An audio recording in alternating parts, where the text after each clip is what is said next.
Hey everyone, welcome back to my channel, or welcome to my channel if you've never been here before. This is KelsTells and I have another sorority video for you guys. Today's video we're going to be talking about international sorority membership.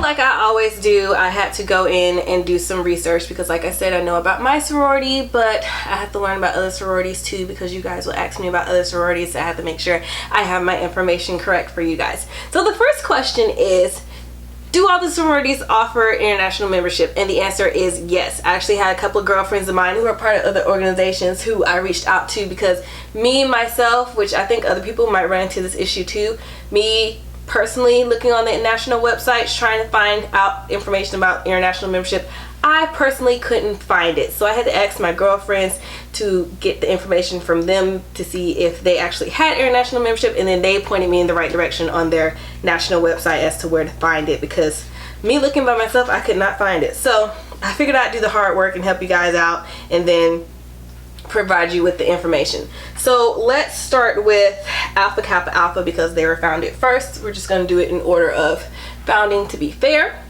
So with Alpha Kappa Alpha, their international membership is based off of their regions, and this is taken directly from their website. It says that they have a maximum of 7 continents where they offer international membership, and those continents include Africa, Antarctica, Asia, Australia/Oceania, Europe, North America, and South America. And they say that they'll combine Europe and Asia sometimes. And it says that they offer chapters in 3 of those continents, which include Africa, Asia, North America. They also have several chapters in the Caribbean. So anything outside of those areas they consider international, and it's part of the international region. Now under the international region, I couldn't find where they offer membership, but they do offer international membership. With Delta Sigma Theta, Delta was a little hard for me. I couldn't find anyone to reach out to for Delta, so I basically was doing the research on my own. So any of my Delta friends, if you guys know about your international membership, just put them in the comments below, help me out, because when I was doing it on my own, doing the research, it said that they offered international membership, but when you clicked on the areas that they offered it, it would say that they had 0 chapters there. So they might offer it, but they just don't have a chapter there, or they might not offer it at all because they don't actually have a chapter. So if any of you guys for Deltas know where you offer membership internationally, just put them in the comments below so we'll have that information for everybody, because me looking by myself, I couldn't really find much. What I did find was I found that they offer membership in such places including Alberta, Samoa, British Columbia, Guam, the Bahamas, and Canada. Like I said, they could offer membership beyond that or beyond those areas. I just didn't have time to sift through each city that they said they could have a chapter and find out if it were actually true. But this does prove that they do offer memberships internationally. So Zeta Phi Beta, same thing. I had to reach out to a friend because I couldn't find it on their website, but she was really cool. She told me that they were actually the first sorority to charter a chapter in Africa, specifically in Liberia and Monrovia. I hope I'm pronouncing that correctly. So they were actually the first to offer international membership in Africa, which is really cool. They also offer international membership in the Virgin Islands, Jamaica, Bahamas, Japan, Korea, Barbados, Haiti, Germany, Belgium, the UAE, Trinidad, and Tobago. So they offer a lot of membership internationally in those areas. And then lastly, of course, you have Sigma Gamma Rho. Sigma Gamma Rho, I would have to say, because speaking not on behalf of my sorority, but speaking as a member of the sorority, our stuff is so out there in terms of what country is considered part of a specific region. So we have a couple of regions. We have Central, Southeast, Northeast, Southwest, South, like it's a bunch. I'm exaggerating, but we have a bunch of regions. So if they're outside of the continents like North America, Africa, Europe, if they're in those areas, they would fall under our regions according to where they're located. To give you an example, in our central region, we include Europe, Greenland, and the islands. which I'm not sure which island it is, but it just says islands. So that's included in our central region. But in our northeast region, we include continents such as Africa. We also include countries like Korea, Bermuda, and the Canary Islands. So it's kind of weird, but you get the gist. So, and we offer way more than that. We have a whole list.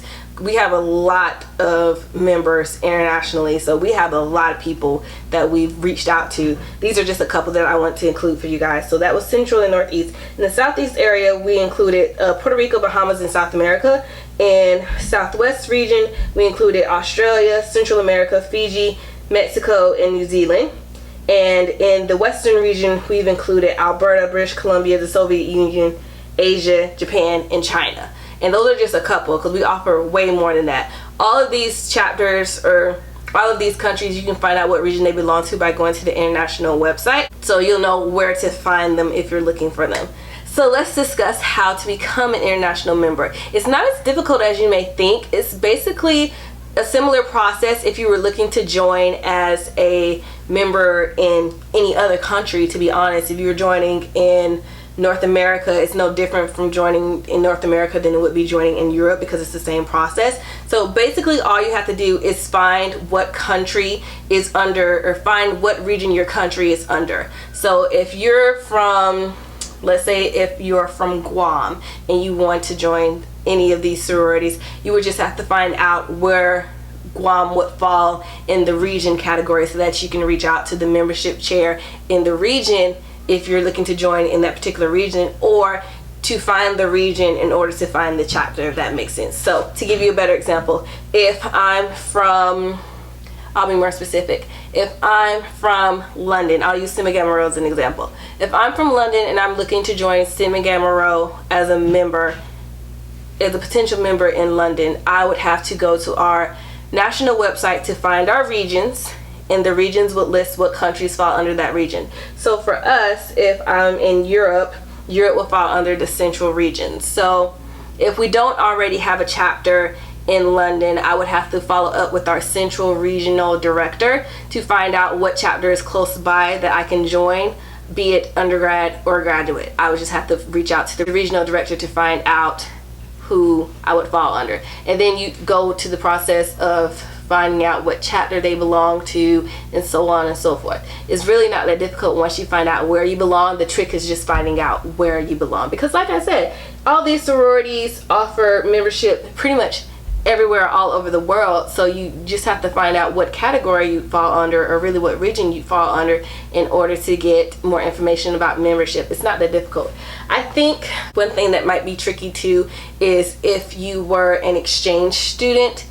Going back to an undergraduate perspective, if you were an exchange student looking to join a sorority, and say you're from another country and you're visiting the United States and you want to join a sorority, I think that process would be a little different for you because of the circumstances that you fall under.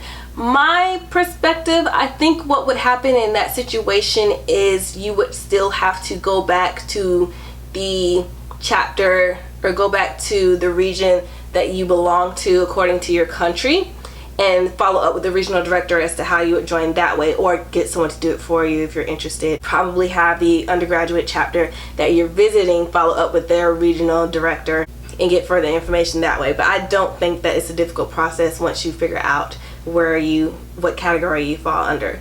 So it's basically how you would figure out international membership, the steps that you'd have to take. If you guys have any questions, please comment below. If any of you guys are international members who have a perspective on joining a sorority, please put it in the comments below so that other people will know about your experience. I think they find it very helpful. If you guys like this video, give me a thumbs up, and I'll see you guys next time. Bye. I'm so tired, but I'm gonna get through this video.